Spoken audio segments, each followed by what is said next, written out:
All right, everyone, welcome back to the deep dive. You know us, we love getting into the nitty-gritty of things that really matter right here in our neck of the woods. That's Deer Park, LaPorte, Pasadena, for those just tuning in. And today we're tackling something that could seriously shake up how we live and build our communities. It's this concept called missing middle housing, and we've been poring over a lecture by Dan Parolek.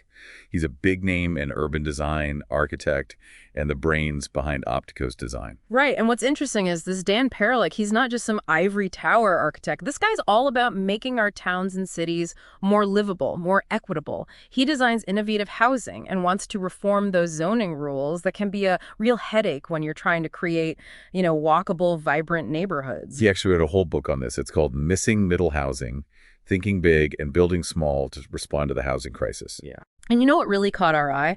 Parolek mentioned how housing costs in Atlanta have gone through the roof in just 6 years. Now, we might not be Atlanta, but we all know people right here in Southeast Houston feeling the squeeze too. So it gets you thinking, what can we actually do locally to tackle this? That's the million-dollar question, and that's what this deep dive is all about. We're going to unpack what missing middle housing means for us, why it's so important, and look at some real-world examples Parolek shared. We want to give you folks listening some concrete ideas about how this could play out right here at home. So let's get down to brass tacks. What exactly is this missing middle housing everyone's talking about? Well, Parolek really emphasized this point. If you walk through older neighborhoods, the ones built before World War II, you'll notice something interesting. There's often a really cool mix of housing types, right? A single-family home next to a small apartment building, a duplex down the street, maybe some townhouses. It's diverse. But the way our zoning laws have evolved over the past few decades, it's become really tough, almost impossible, to build that kind of variety today. So we've had this period, like 50 years or so, where very little of this missing middle is actually getting built. What kind of buildings even fall under that umbrella? Think of it like this. It bridges the gap between those standalone single-family homes that we see everywhere and those big apartment complexes popping up. It's that sweet spot of multi-unit or clustered single-family housing that fits in with the neighborhood but offers more choices. Duplexes, triplexes, fourplexes, courtyard apartments, townhouses that aren't those massive three-story ones with the awkward tuck-under garages. Right. Okay, that makes sense. And Parolek makes a direct link between this lack of diverse housing and the affordability crisis we're facing. Absolutely. When the only new housing going up is either big, expensive homes on huge lots or those large apartment buildings that don't always fit in, we're missing a huge chunk of the market. We're not catering to different lifestyles, different income levels. He called it a perfect storm of factors that got us here. What are some of the things driving this? Well, for starters, our population is changing. We have an aging population. More and more people are living alone. Their needs and preferences are different from the classic family in a detached suburban home. And then there's the financial burden of housing these days. It's really concerning. Parolek threw out some stats, and they're eye-opening. Huge percentage of both homeowners and renters are paying over 30% of their income on housing. Renters, it's often over 50%. That doesn't leave much for anything else, like food, transportation, healthcare. And it's not just a big city issue anymore. Smaller towns, right here in our area, are struggling to provide housing people can afford. Now, he brought up a point that I thought was really insightful. Attainability versus feasibility. What's the difference there? It's actually really smart. He said that zoning regulations often make it pretty easy for developers to build certain types of projects. They're feasible from a business perspective. Developers know the rules. The approval process is, relatively straightforward. But just because a project makes financial sense for a developer doesn't mean the housing will be priced so regular folks can afford it. The focus is on what's easy to build, not necessarily what the community needs. So we could be building a lot, but not necessarily the kind of homes our neighbors and families need. Exactly. And Parolek was adamant that we shouldn't be aiming for just basic shelter. We need high-quality, livable spaces, places where people want to settle down and build a community. Right here in Deer Park, LaPorte, Pasadena. Absolutely. He then went into some fascinating case studies, real-world examples of these ideas in action. Let's start with the one in Salt Lake City, dealing with the single-family home industry. So this is a cool example of how missing middle principles can actually change how traditional home builders do business. Homes, a big builder in Salt Lake, known for those larger suburban homes, they realized they had to adapt. They wanted to offer more affordable options than those cookie-cutter, three-story townhouses we see everywhere. And what did they come up with? The Muse housing concept in that Daybreak master plan. That's it. They took those deep lots you often find in master-planned communities and totally reimagined them. Instead of one house per lot, they divided them into smaller, more pedestrian-friendly microblocks. The key feature was a shared pedestrian walkway, the Muse, running through these blocks. It created a more intimate, connected feeling. So it encouraged a more walkable, neighborly feel, even a little larger development. We could use more of that in some of our newer developments around here. For sure. And design-wise, they flipped the script on the typical townhouse. Instead of a long, narrow unit with limited natural light, these units were deeper, about 26 feet. So natural light flooded in from the sides, making them brighter and more appealing with double-height spaces. And the price was a big factor in making this model work, right? Huge. They could offer these homes starting around $185,000, significantly less than those often less desirable tuck-under townhouses. Proof that good design and affordability don't have to be at odds. In this Muse model, it worked both for sale and for rent, showing its broad appeal. It does make you think about all those, well, kind of bland townhouses popping up around Deer Park, LaPorte, Pasadena. Maybe there are smarter ways to create affordability and better living spaces if we rethink our approach. Couldn't agree more. We need to be asking ourselves, are we just accepting the easiest development model? Or are we using our planning and zoning tools to push for better, more diverse housing types that meet a wider range of needs for our residents? Now, the next case study Parolek brought up was a lot more radical. A car-free community in Tempe, Arizona called Cul-de-sac. This one's a real head-turner. Oh, this was ambitious. A pilot community aiming to be the largest car-free development in the U.S. It started with a 16-acre site. They'd already approved a pretty standard 7-story project with huge parking garages, but it was never actually built. Not really feasible in the end. So they had a blank slate to rethink how to use that land. Exactly. And their big idea, the game changer, was this: eliminate private car parking entirely. By doing that, they could fit almost the same number of units, around 700, in more human-scale 2- and 3-story buildings. And they could create higher quality designs and more communal space. Wow, no parking at all. That's a pretty big shift, especially here in the Houston area where everyone's so car dependent. How did they make that work? They really leaned into the local climate, designed buildings and spaces that worked with it, not against it. They drew inspiration from those shaded walkways and courtyard buildings you find in historic cities in hot climates. They used what Parolek called a missing middle kit of parts. Simple building blocks, like bar and L-shaped structures, that could be arranged in different ways to create these interesting block patterns. In the way they set up the units, it seemed like they really wanted to encourage accessibility and community interaction. Oh, absolutely. They had ground floor flats designed for full accessibility, then 2-story townhouses above them, often with exterior stairways. This maximized density without those long, impersonal corridors you get in big apartment blocks. Building a strong community seemed to be a core design principle for them. Yeah, it was central. They made these smaller courtyards to encourage people to connect, chat, hang out, and provide shade, of course, in that Arizona heat. Instead of car-dominated streets, they had paseos, these narrow walkways where every unit had its own entrance. It really blurred the lines between private and public and brought people closer to the outdoors. The units themselves were kept shallow, about 16 feet deep. This ensured lots of natural light and good cross-ventilation. More comfortable, more livable. So it's not just about being car-free, but about creating a community that's rich in other ways to get around and connect. Exactly. They're not just taking cars away, they're giving residents a whole package of mobility options. Discounted transit passes, car sharing, bike and scooter sharing, even dedicated delivery services for groceries and stuff. It's a whole different approach. And they involved landscape architects and retail consultants from the get-go. Even integrated public art from local artists all over the place, adding to the character. Parolek called the buildings fabric buildings, which I found interesting. What did he mean by that? Fabric buildings are about the architecture playing a supporting role. It defines and activates the public spaces without being too imposing or visually aggressive, creating a cohesive, welcoming environment. They looked at places like Barrio Viejo in Tucson and the work of Hassan Fathi, the Egyptian architect, for inspiration. And you know what? Despite the whole car-free thing being a pretty big change, there's a huge waiting list of people wanting to live there. Really positive response. That's fascinating. It shows there's real demand for alternatives, for communities designed for people, not cars. We just need the vision and the courage to make them happen. Agreed.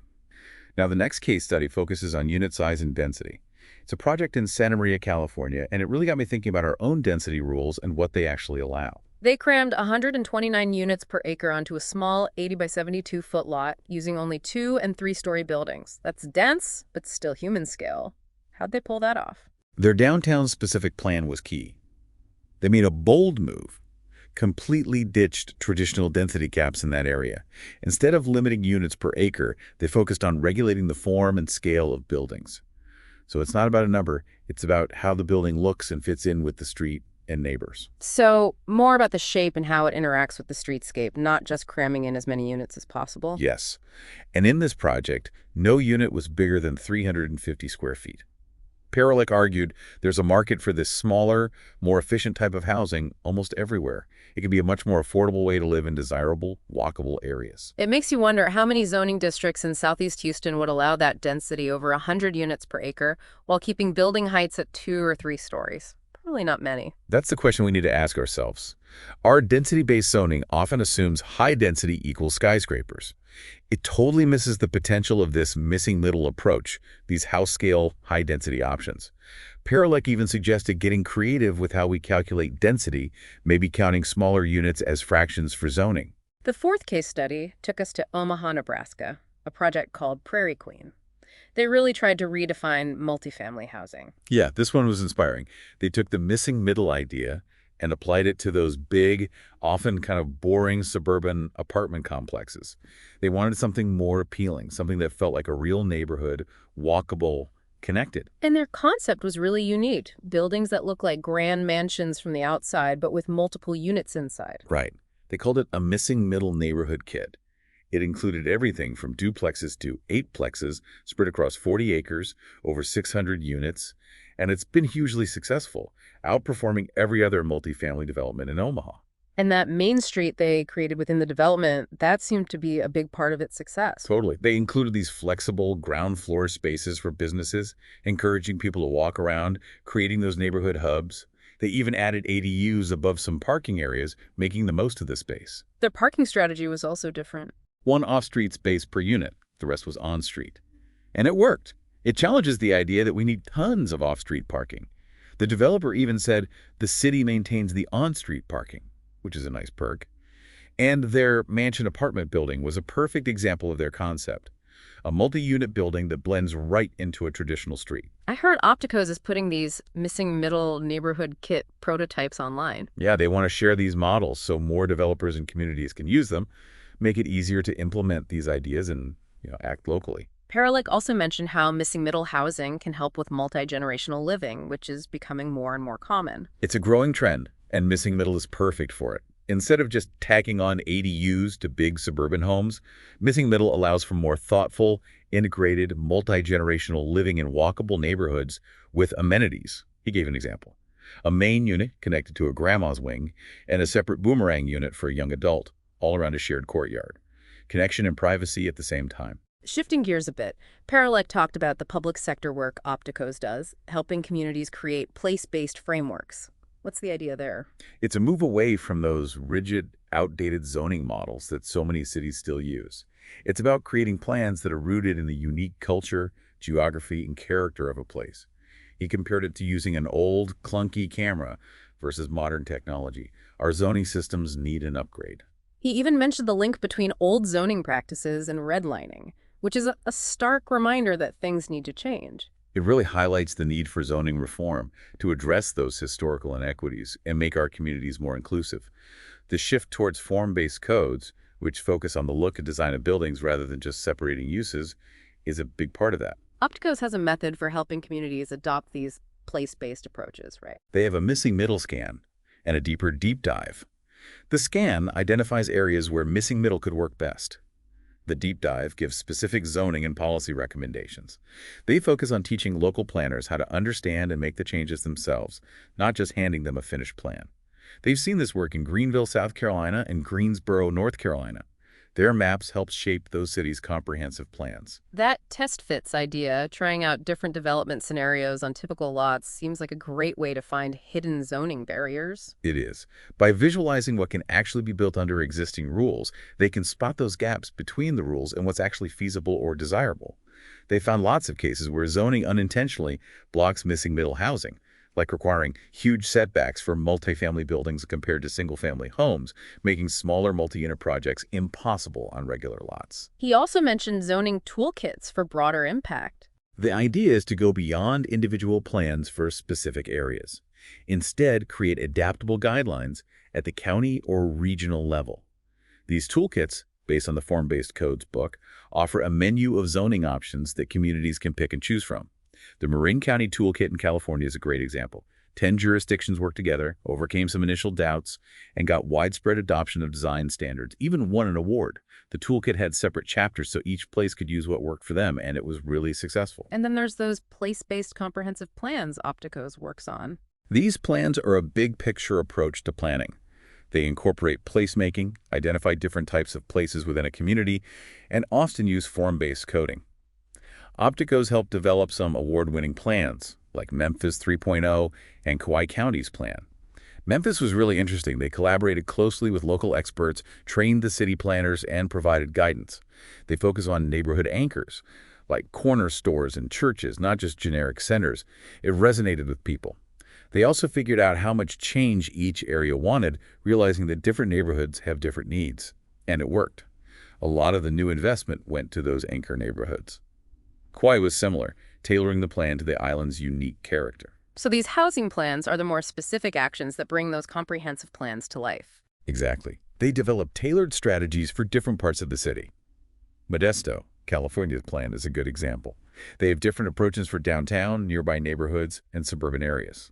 They also make sure to explain how different housing types can fit different families and households. And as we've discussed, those test fits are crucial at this stage. They help planners see if missing middle options are feasible and affordable and adjust zoning accordingly. They also looked at underused commercial corridors as potential spots for missing middle. Importantly, their Sacramento study included an analysis of potential displacement risks, making sure new development benefits existing residents. And their Missing Middle Roadshow in Modesto was a cool way to get the community involved, answer questions, and build support. He briefly touched on some partnerships Opticos has, like with Habitat for Humanity and AARP. Their work with Habitat for Humanity Sonoma County on those cottagecore prototypes for wildfire recovery was great, using pre-manufactured parts, trying different building methods to be faster and more efficient. Their partnership with AARP has been all about educating people about missing middle.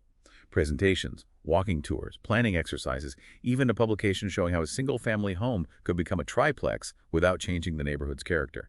And they work with the NAHB to analyze zoning across the U.S., seeing what helps and hinders diverse housing. He ended with a call to action, comparing it to a Monopoly game. Everyone needs to play a part in fixing the housing crisis. He did, and he brought back that statistic, that about 60% of all new housing we need by 2040 should be missing middle.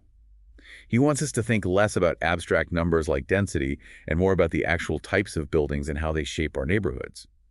He reminded us that most of us probably have some connection to missing middle housing, whether we realize it or not. Maybe it's that old apartment building or those townhouses nearby. His message was clear. Residents need to understand and support missing middle, architects need to design it, developers need to build it, and groups like AARP need to keep educating people. He also said that places like Atlanta, and by extension, Southeast Houston, have a limited time to act before these housing problems get even worse. This deep dive into missing middle housing has been really eye-opening. We hope it's given you folks in Deer Park, LaPorte, and Pasadena a lot to think about as we plan our neighborhood's future. It really boiled down to this. Missing middle housing isn't just some theory.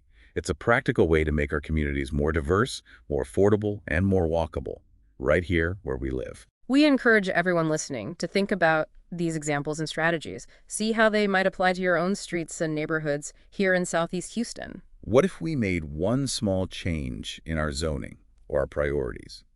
Could that unlock the potential of missing middle housing here? Could we create a more vibrant, equitable, and sustainable future for Southeast Houston? Understanding these ideas and talking about them is the first step to making a difference, and that's what Think and Act Locally is all about. If this deep dive resonated with you and you want to support us as we explore ways to improve our lives and community right here in Deer Park, LaPorte, and Pasadena, please visit thinkandactlocally.com/donate. You can find the link in the show notes.